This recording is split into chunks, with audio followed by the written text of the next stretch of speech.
Greetings, Cleveland, and welcome to Creative Focus, the show that illuminates some of Cleveland's most talented and creative artists across the genres of film, dance, music, theater, TV, and visual arts. I'm your host, Cornell Calhoun III, and I'm thrilled to have on Creative Focus today actress, author, director, the multi-talented Miss Rachel Zake. Rachel, welcome to Creative Focus. Let's chop it up, girl. Yes, I'm here. I'm ready. So I understand there's a new addition to the family recently. Let's talk. It's Ryder. Ryder, yeah. And how old is he now? He's almost 11 months old. 11 months. Yeah. Old. And where did the name come from? Yeah. So his name is Ryder Harrison. That's his first and middle name, and Ryder is for my husband's grandfather, Ray, who he was very close with, and Harrison is for my grandfather, Harry, who I was very close with. That is cool. Yeah, he's cool, sweetie. cool little guy, too. So, tell me, what kind of influences geared you toward the artistic side of life? Yeah, it does not run in my family. I'll say that. My family. None of them are in theater except for me. So I think when I first expressed interest, they were excited, but kind of like, where did this come from? Same question as you. So I think it really stemmed from two movies, actually. I used to watch pretty much on repeat Mary Poppins and The Wizard of Oz. Okay.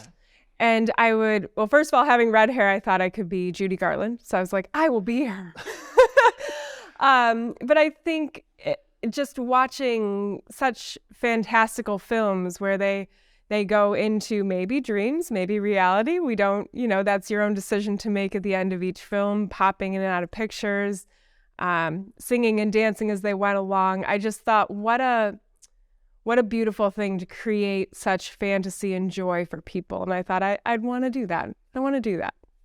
And I understand that, I know family is very important to you. And this family portrait, was it at your brother's wedding? That was actually my wedding. That was your wedding? Yeah, that one's mine. That is just an incredible photograph. The first time I saw it, I thought, this is a TV series for Netflix or Stars or something. So that was your wedding. My wedding.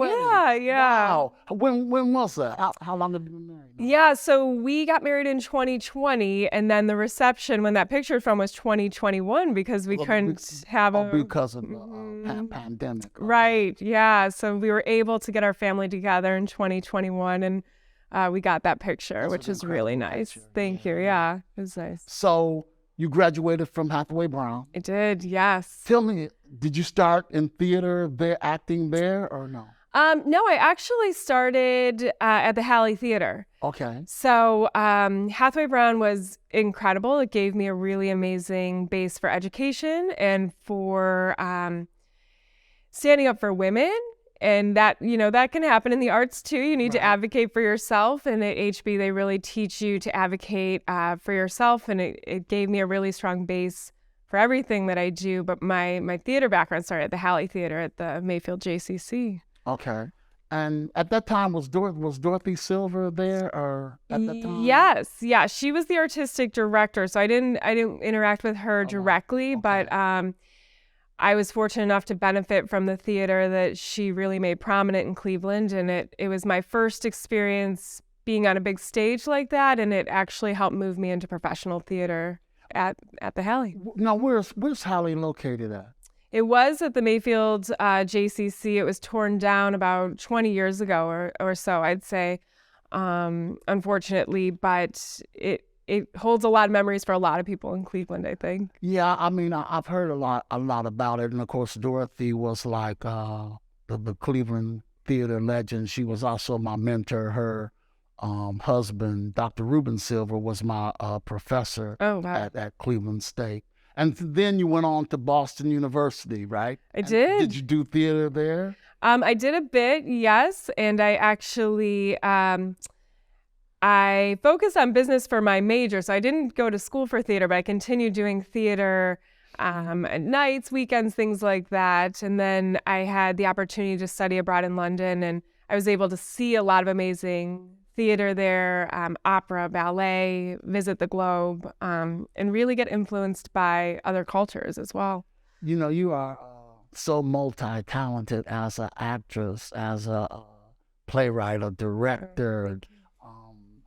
And what really fascinated me about you, I'll just be honest, is you come up with these great titles, like the title of your play, this is the best play that you'll ever see. I mean, how did that, and this was about a suicide. Yeah. Let's talk about that a little bit.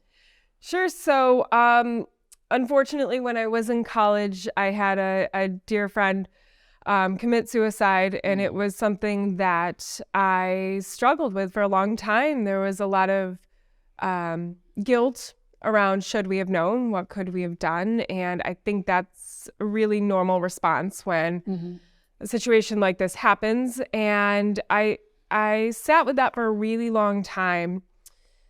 And then years passed, and I had worked my way through it emotionally and so forth. And I thought, a lot of people, unfortunately, are connected to a suicide at some point in their life, and I think there needs to be an outlet for it. And so the title is very tongue-in-cheek. It's obviously couldn't be the best play if it's about something so serious, but the protagonist, if you want to call him that, the anti-hero, he actually breaks fourth wall and speaks to the audience, and he talks about, how did I get to this point? And the play, he starts out and says, this is the best play you will ever see, and you're here to help me. I'm going to commit suicide on the stage tonight, and you're going to help me decide which way I do that. And I won't give away the ending, but it takes the audience through how that can come about, or why that can happen in a normal life, in a life where, you know, you wouldn't normally see it, or you wouldn't know that person is struggling. And the idea is to be able to reach out, and maybe there is someone who's struggling, or maybe you've seen something, or maybe you yourself need to reach out for help. And that's really what it is. It's encouraging people to see this and help. Wow, you know what? And I need you to send me a copy of that play. I will. I want to read it. Now, you did have a reading at the Dobama. I did, yes. And I was lucky enough to have a really talented cast. August Scarpelli played the lead, and Kelly Strand played the woman in it, and Eric Schmiedel, mutual friend, great actor and director. He played the father, and it's a three-hander. So I was able to have a great cast, and I didn't know how it was going to play out with an audience. And they were engaged the entire time, and you could feel when they were holding their breath, and when they were relieved at parts where they thought maybe it wasn't going to go the way that they wanted it to. Exactly, right. Yeah. So send me that script. I will. I want to read it. Yeah. So you're part of the Playwrights Gym at the Dobama Theatre. I was a member for like seven years. Oh, wow. But then I kind of switched to film, so I kind of got out, although Nathan told me I could come back anytime I wanted to. So talk about that experience and what it's meant for you. Yeah, I love Playwrights Gym. I love it. I've been a member since 2019. So Playwrights Gym, for those who might not know, it's a group of playwrights who come together once a month, and we share where we are with our pieces. You can bring a scene or a couple scenes, or you can schedule to read the whole thing, and you can get feedback from other playwrights, which feels a little safer, I think, than taking it out to the general public right away. Playwrights have really good insight, but they also know when to be a little gentle when you're a little nervous. And it's been great. I've met a lot of really amazing playwrights through the program, and you get to have discussions with people you may not otherwise encounter every month. I know one of the members is Christopher Johnston. He is. My dear friend. Yeah. I can't speak enough about him. And he was so complimentary to you. And I just had to get you on my show.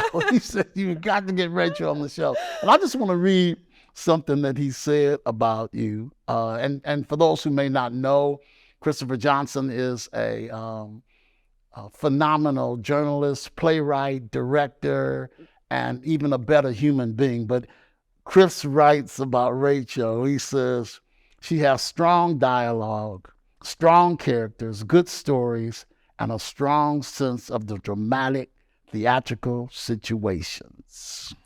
Well, that's very nice. So he also told me, and you can tell me how this came about, that you have a nickname, One Take.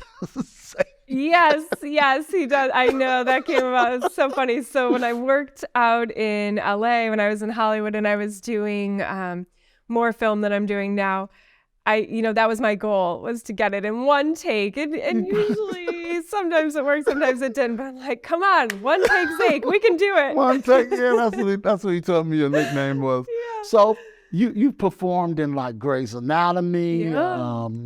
how was it, House of Lies, How I Met Your Mother. Yes. Tell us about that Hollywood experience. And how long were you there? I was out there for about 5 years or so. It was great. I love working in film. I love being on set. I think it's a really different experience than theater.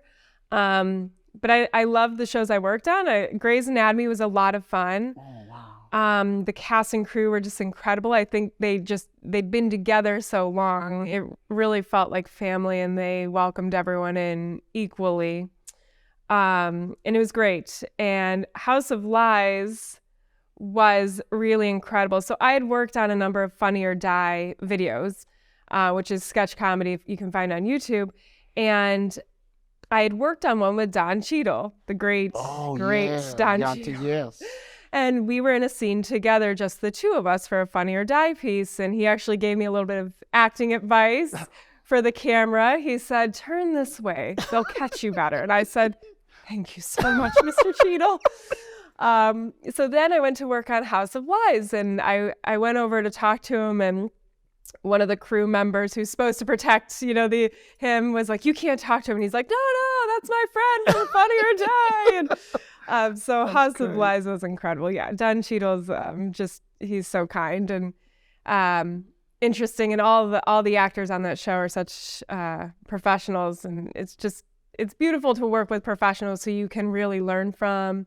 And like you said, How I Met Your Mother, another long-running show with people who have been around a long time and really want to encourage other actors. And do you plan to ever go back? I mean, is that a goal, or you're just gonna see what happens? Yes, it's a goal. I still keep up with a few people that I'm friends with out there, and eventually I would love to head back. I think with an almost 1-year-old, my husband said, not now. And I said, okay, you got it. But eventually, yeah. Do you have a preference, theater or film? Oh, wow. That's tough.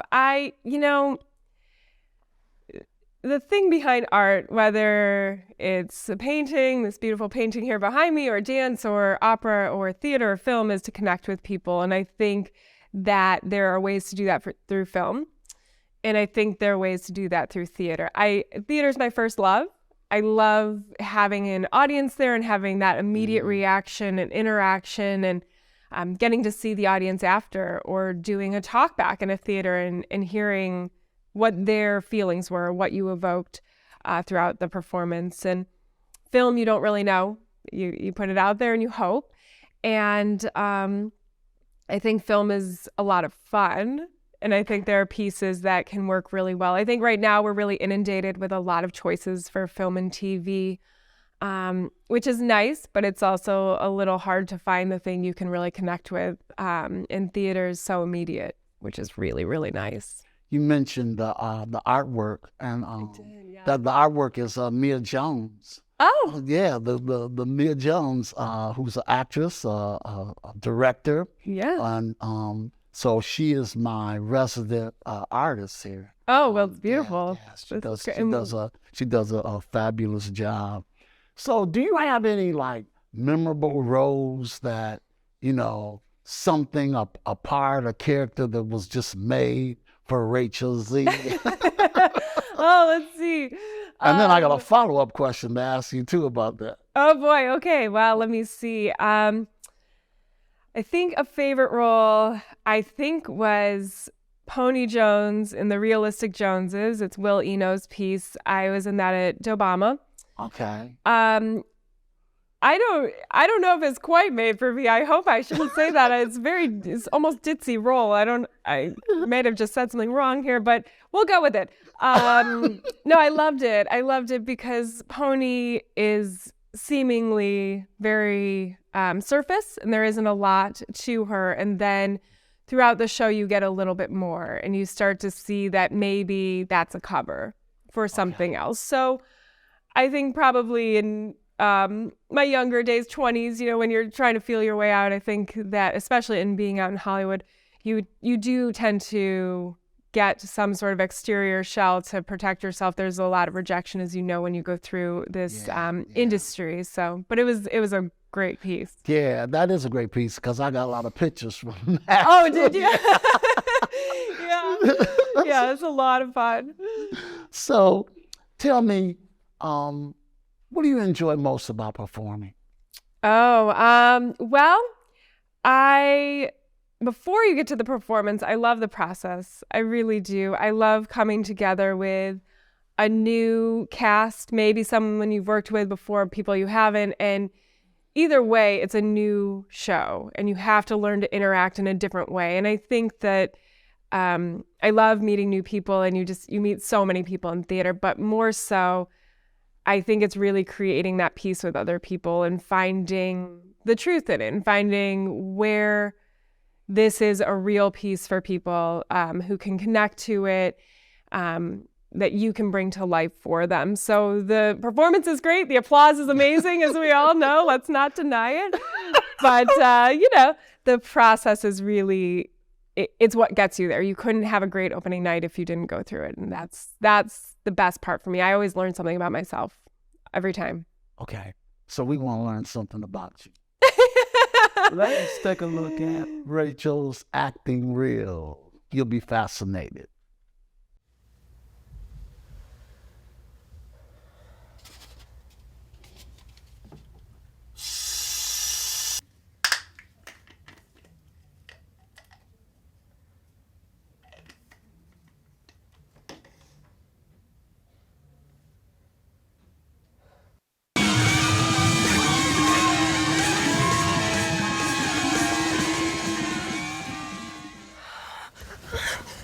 You weren't so shy last night.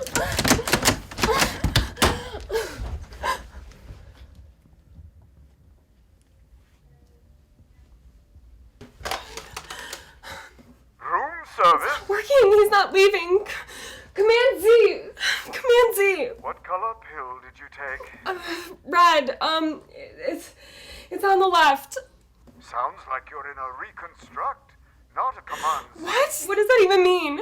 It means you can't remove the memory.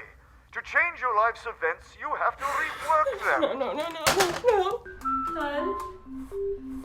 Would you mind making me lunch? I'm kind of having a busy day. Yeah. Relax. As long as she's in the shower, we're fine. I can't find that headband. You know that, the brown, braided one? Bathroom. Cabinet.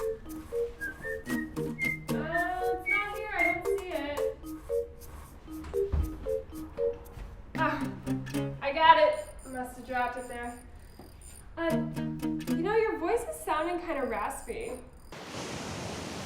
Sometimes life is going along perfectly. Smooth sailing, sunny skies, big house, handsome doctor on your arm. Or rather, you're on his arm. Either way. Life is perfect, skipping along at just the right, frivolously jubilant pace, and then it stops. Not life. Well, it does, but that's not what this is about. Sometimes the life you wanted so badly for yourself stops working and everything falls apart. And it's completely your fault.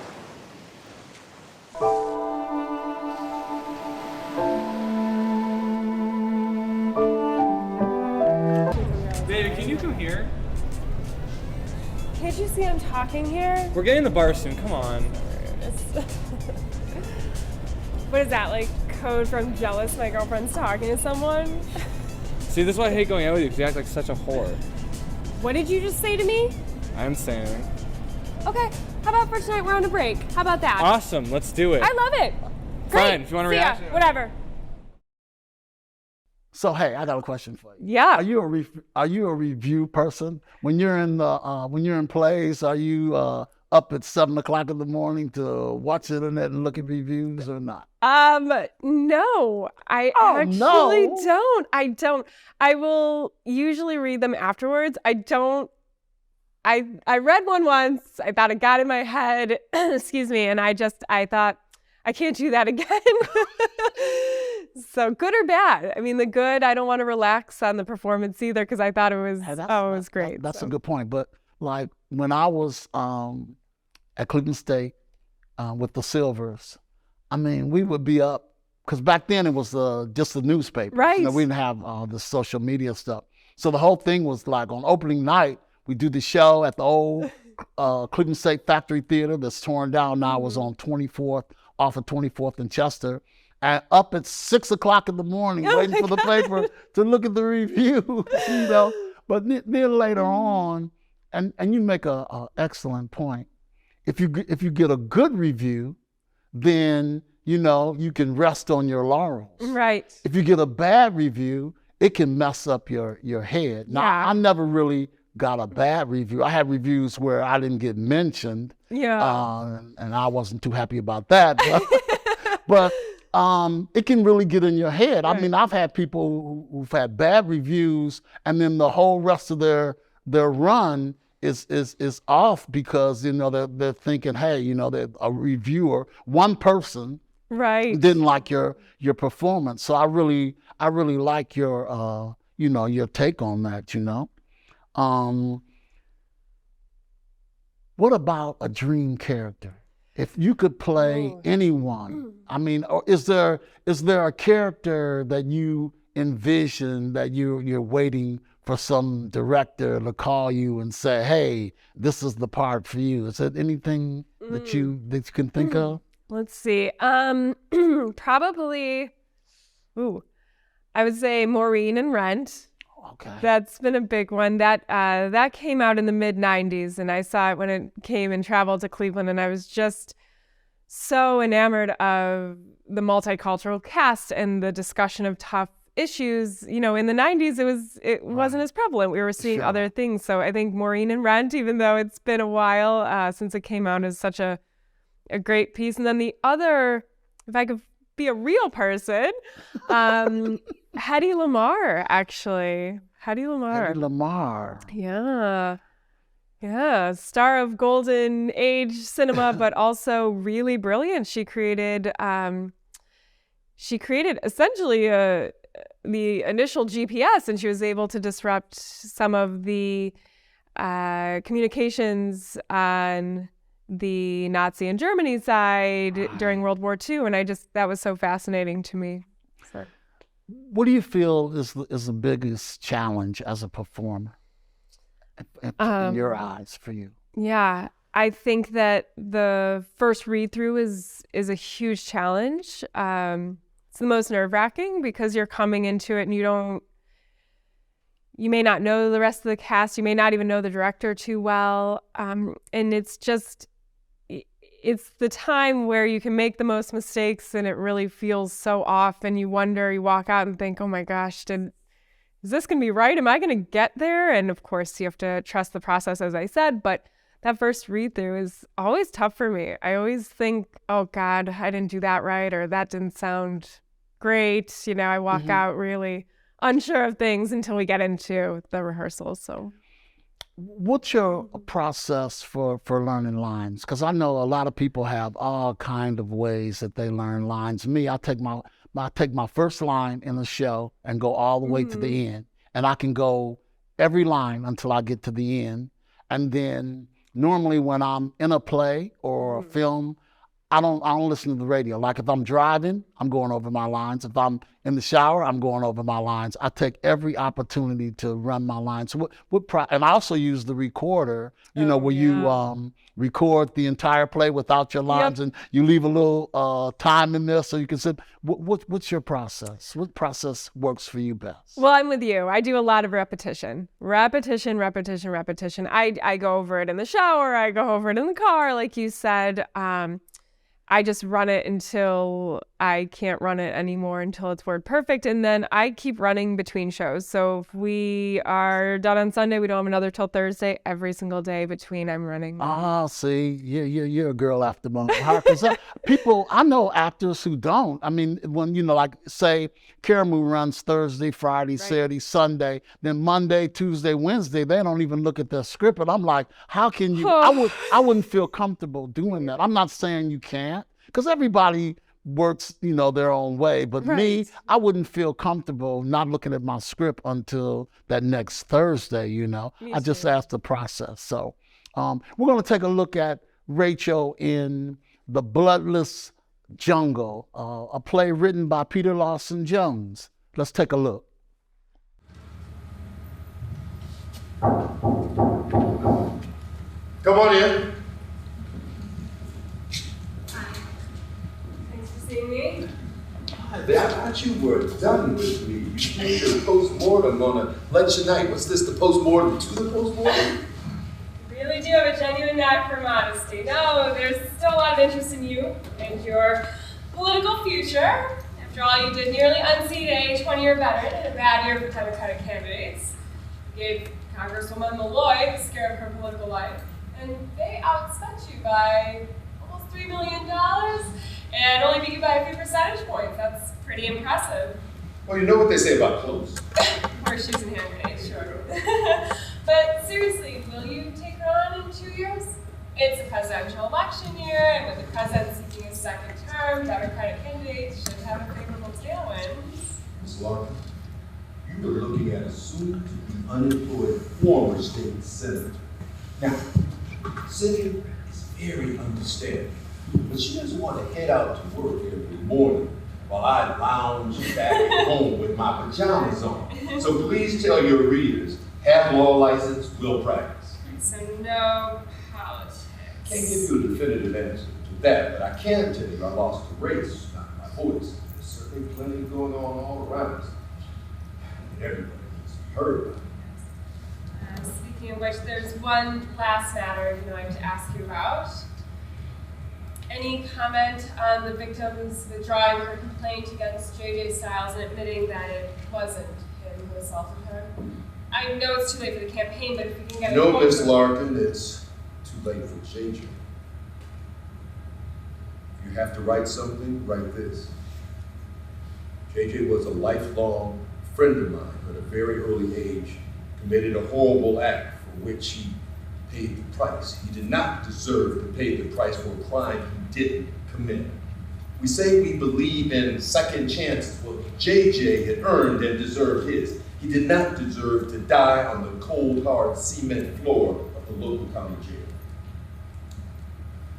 I'll write it just like that. Sorry again for taking up your time. I appreciate the fact that no matter what, you're always willing to speak with me. Of course, because you too deserve a second chance to get right.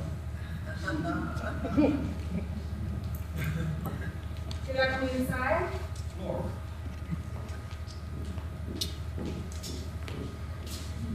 Another campaign casualty, huh? Looks like I was the only one who lost something this election.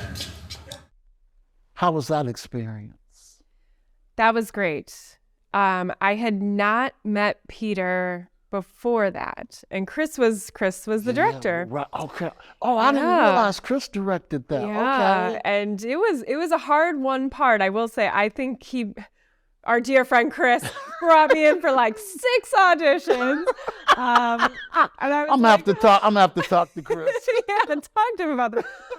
But it was worth it, and I went in every time, and I'm like, okay, we've got this, and I got to meet Peter, and he played the lead, and so we didn't have a lot of scenes together, but I was able to act with him on stage, and the benefit of not having a lot of scenes together is I was able to watch him. Watch his craft. Yeah. Right. He and I did a show at Caramel's Ceremonies and Dark Old Men a few years ago. Just an incredible performer, incredible person. I also had him on the show. See, I get good people. You do.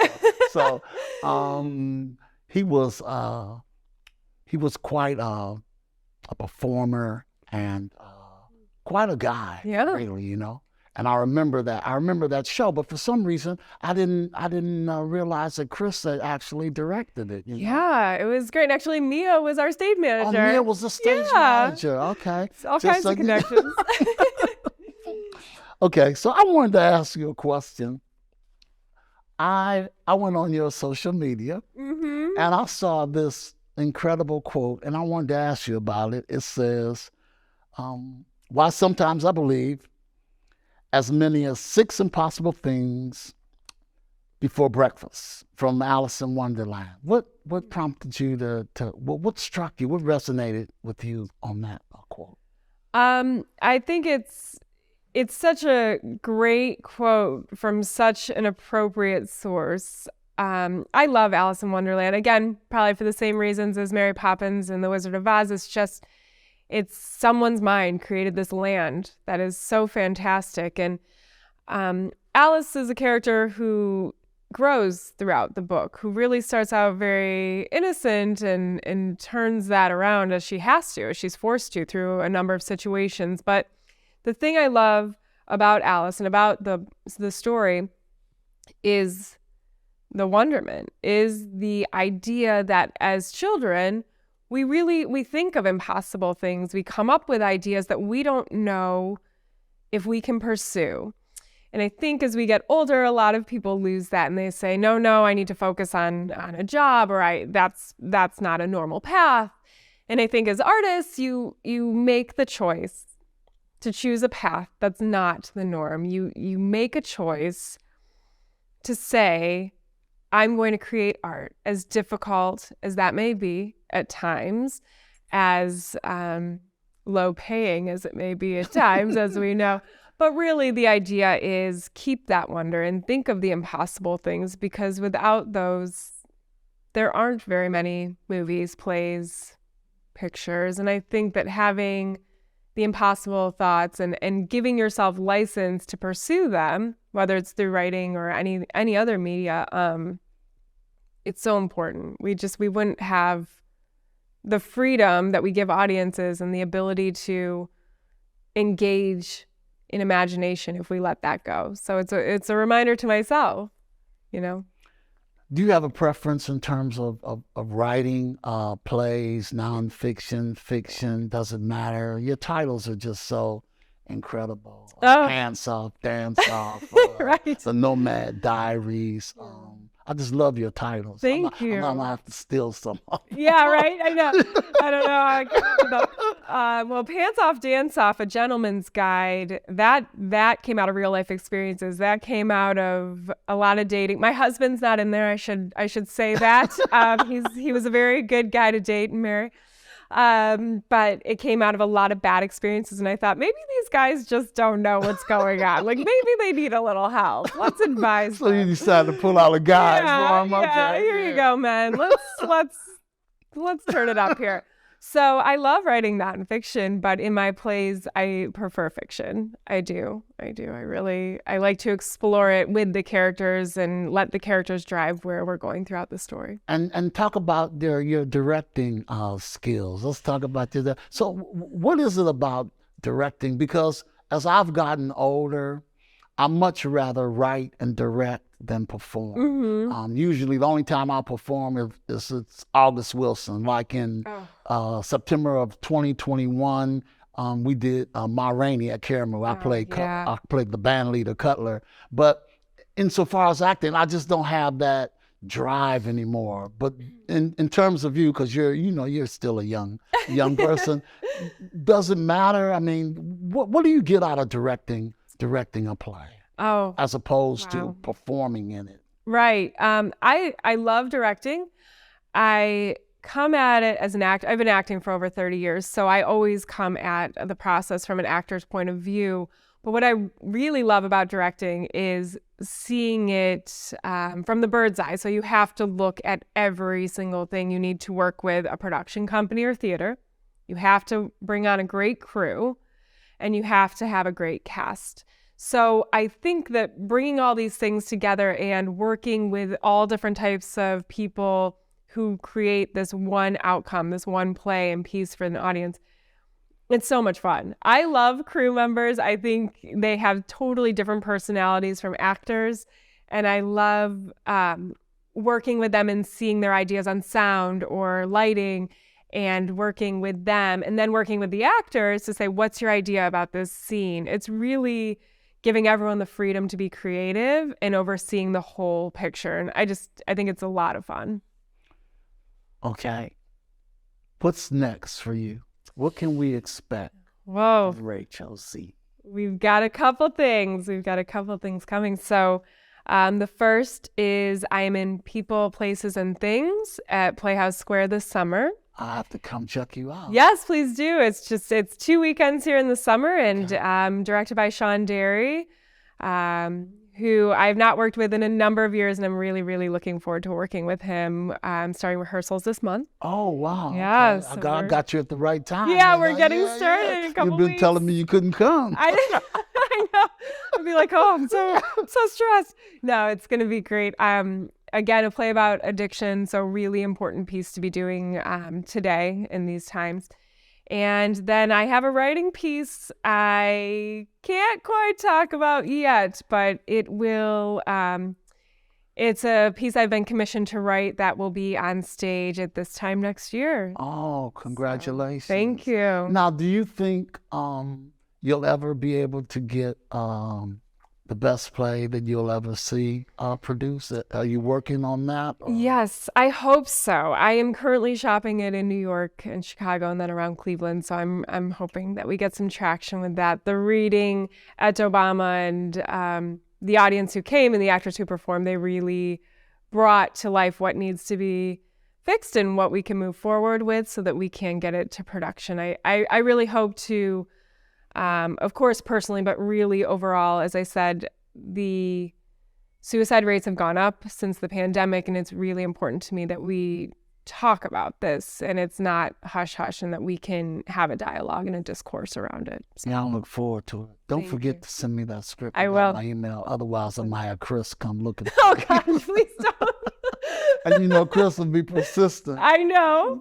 Thanks so much for being on the show. Thank you for having me. This My is pleasure. wonderful. I would like to thank my special guest, Rachel Zake, for hanging out with us today on Creative Focus. So that's it, Cleveland. We're out. Remember, a true artist does not only inspire, but inspires others. I'm Cornell Calhoun III for TV20 and Creative Focus. Until the next time becomes our time. Be well. Be safe.